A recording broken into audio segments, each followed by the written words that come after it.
Food was never taken for granted. For Native American communities across North America, running out of food was not a distant possibility. It was an expected reality that arrived again and again across generations. Harsh winters, failed hunts, storms, droughts, and unexpected migrations of animals could all leave communities facing periods when food was scarce or completely unavailable. Survival, then, was not about abundance. It was about endurance. This is the story of how Native Americans survived when food completely ran out, not through desperation or panic, but through preparation, restraint, and knowledge passed down over centuries. Food shortages were not viewed as accidents. They were part of life. Native Americans understood that nature did not provide endlessly. Animals migrated. Plants failed. Weather changed without warning. A successful summer did not guarantee a safe winter. A strong hunt one year could be followed by an empty landscape the next. Because of this, scarcity was planned for long before it arrived. Communities did not assume that hunting would always succeed.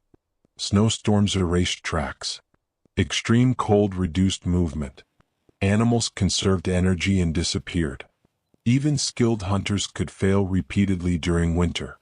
The most dangerous time was not early winter, when food stores were still full. It was late winter, when stores were low, the land was frozen, and fresh food was hardest to find. Survival depended on what had been prepared months earlier. One of the most important survival strategies was redundancy. Food was never kept in a single location. Instead, multiple caches were created across the landscape. Some were near winter camps.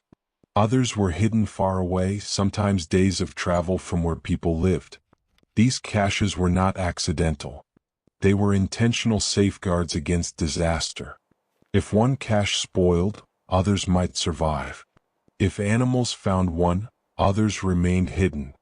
If enemies raided one location, food elsewhere could sustain the group. Caches were buried underground, stored in trees, or hidden in terrain features that blended naturally into the environment. Their locations were remembered through landmarks and oral knowledge, not written maps. Food storage was not about convenience. It was about survival insurance. Eventually, even the best preparation could fail. There were winters when caches emptied early, when storms lasted longer than expected, when illness reduced the number of hunters, when animals simply did not return. When stored food was gone, survival entered a new phase. At this stage, Native Americans relied on emergency food knowledge, resources that were not used during normal times because they were difficult, low in calories, or unpleasant to prepare. These foods were not forgotten. They were deliberately saved for last. Even when the land appeared empty, it was not useless. Tree bark from certain species could be stripped, dried, and ground into a rough flour. While low in calories, it provided fiber and helped quiet hunger. Roots buried deep beneath frozen soil could sometimes be accessed using fire to soften the ground. These roots were bitter, starchy, and difficult to digest, but they provided energy when nothing else remained. Insects, often ignored during times of plenty, became valuable protein sources. Larvae found in decaying wood or beneath bark were eaten raw or lightly cooked. Bones saved from earlier hunts were crushed again and boiled repeatedly to extract every remaining nutrient. Even when marrow was gone, bones still held trace calories that could sustain life. Nothing edible was dismissed.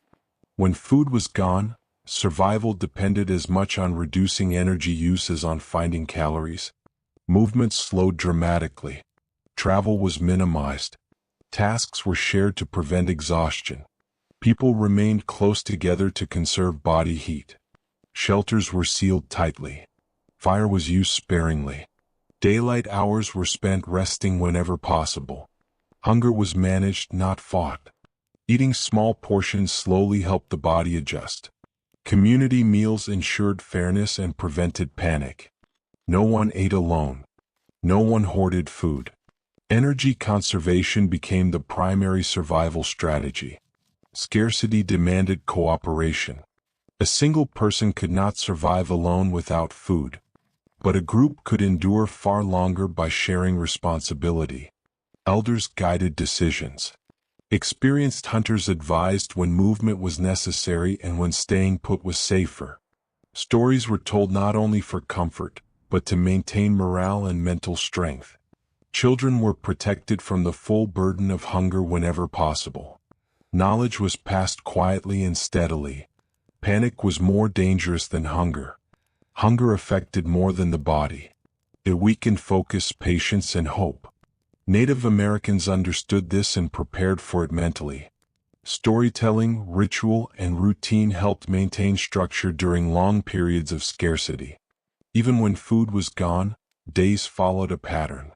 Fires were tended at set times. Tools were repaired. Shelters were maintained. Routine gave hunger boundaries. It reminded people that scarcity was temporary, even when it felt endless. When remaining in place became impossible, movement was considered. This decision was never taken lightly.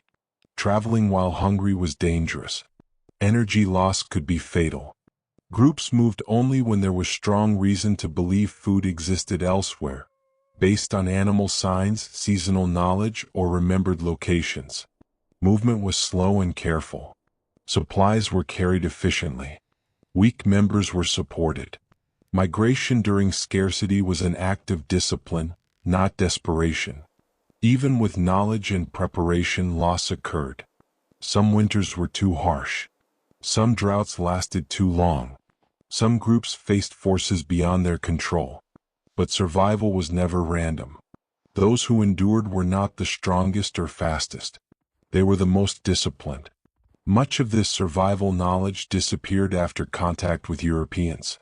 Forced relocation, destruction of food systems, bans on traditional practices, and reliance on external supplies broke the continuity of knowledge passed down for generations. When people are prevented from practicing survival skills, those skills fade. What was once essential became forgotten. Native Americans survived when food completely ran out, not because they were immune to hunger, but because they understood it. They planned for scarcity.